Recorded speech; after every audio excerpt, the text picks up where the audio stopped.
Antoine Gailly, bonjour. Donc Bonjour. vous êtes président de la CCI Région Paris-Île-de-France. Alors c'est une nouvelle entité qui a été lancée le 1er janvier 2013. Concrètement, qu'est-ce que ça change? Écoutez, c'est le regroupement de l'ensemble des chambres de commerce et d'industrie en Île-de-France. C'est donc un établissement public entièrement consacré aux entreprises des différents territoires dont nous nous occupons, mais aussi aux élèves et aux apprentis que nous formons. Et c'est donc une nouvelle construction, plus efficace, plus groupée. Nous avons supprimé un échelon dans le millefeuille, entre guillemets, tout en gardant une très forte présence de proximité, puisque nous sommes dans les 8 départements, présents parfois dans plusieurs lieux, encore une fois, au plus près du Conseil des entreprises. Donc l'idée c'est de rationaliser, mutualiser, simplifier. L'idée, c'est de faire que toutes les fonctions communes soient le plus mutualisées possible et avec les économies de fonctionnement, avec les gains d'efficience ainsi dégagés, de redistribuer cela vers l'action en territoire et près des entreprises.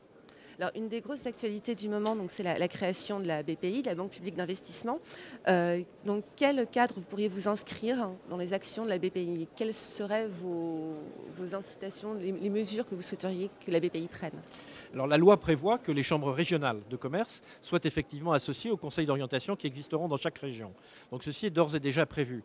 Bien au-delà, l'idée est la suivante. Nous disposons de près de 700 personnes qui, dans les 8 départements d'Île-de-France, sont précisément dédiées à l'appui aux entreprises. Depuis le début d'un projet, jusqu'à la croissance de l'entreprise lorsqu'elle devient PME puis ETI. Donc l'idée, c'est de voir, lorsque les équipes de BPI seront effectivement déployées en territoire, comment nous pouvons, à travers la connaissance que nous avons de chacun des endroits, pas seulement Paris, mais petite couronne, grande couronne, et au plus loin que cela soit possible, faire en sorte que nos équipes soient en articulation avec eux, peut-être pour repérer des besoins, les aiguiller, puisque nous ne sommes pas des financeurs, la BPI le sera.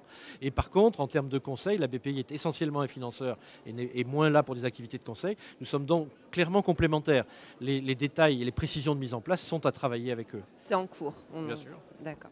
Alors c'est vrai que les entrepreneurs sont en général demandeurs de stabilité, de simplicité. Et en ce moment, il y a des nouveaux dispositifs qui arrivent. Il y a le crédit d'impôt compétitivité emploi, le CICE, les assises de l'entrepreneuriat qui pourraient déboucher sur de nouvelles mesures. C'est une bonne chose ou ça va encore compliquer les choses pour les entrepreneurs? Je crois que des dispositifs comme le CICE sont de bons dispositifs. Là-dessus, la Chambre s'est prononcée lorsque le dispositif est sorti. Il n'y a pas à y revenir. Il y a à voir de façon précise comment cela s'appliquera et, plus important peut-être, comment ce dispositif pourra se préfinancer sans attendre son impact sur 2014. C'est très important pour les plus petites entreprises. C'est notamment. important pour les petites entreprises, c'est important pour toutes les entreprises dont les trésoreries en ce moment ne sont pas très faciles, compte tenu de la conjoncture qui est la nôtre. Mais je dirais qu'au-delà de ça, ce dont les entrepreneurs ont le plus besoin, c'est de stabilité, c'est de retrouver de la confiance, qu'il s'agisse du développement de leur propre affaire, qu'il s'agisse d'aspects patrimoniaux, car un entrepreneur, c'est aussi quelqu'un qui a charge de patrimoine, il a charge d'emploi d'abord, mais il a aussi une responsabilité financière pour lui-même, pour sa famille, pour les engagements qu'il a pris. Et là, très clairement, ce que nous prônerons dans les assises, où nous sommes associés à travers tel ou tel groupe ou à travers le comité de pilotage, c'est qu'il y ait une visibilité. Un engagement a été pris sur 5 dispositifs pendant la durée du mandat présidentiel, c'est une bonne chose. Il faut que de façon plus générale, on arrive à calmer le jeu, si je puis dire, ou fixer le jeu sur ces incitations fiscales, sociales.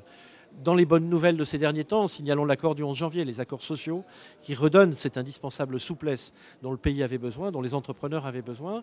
Tout ceci est solide, tout ceci est bon, mais encore une fois, attention aux transcriptions législatives. Nous serons particulièrement vigilants, qu'il s'agisse du législatif en matière sociale, du réglementaire en matière du CICE, et puis de façon plus générale, fixons le jeu, oui. Merci beaucoup, Monsieur Gailly. Merci.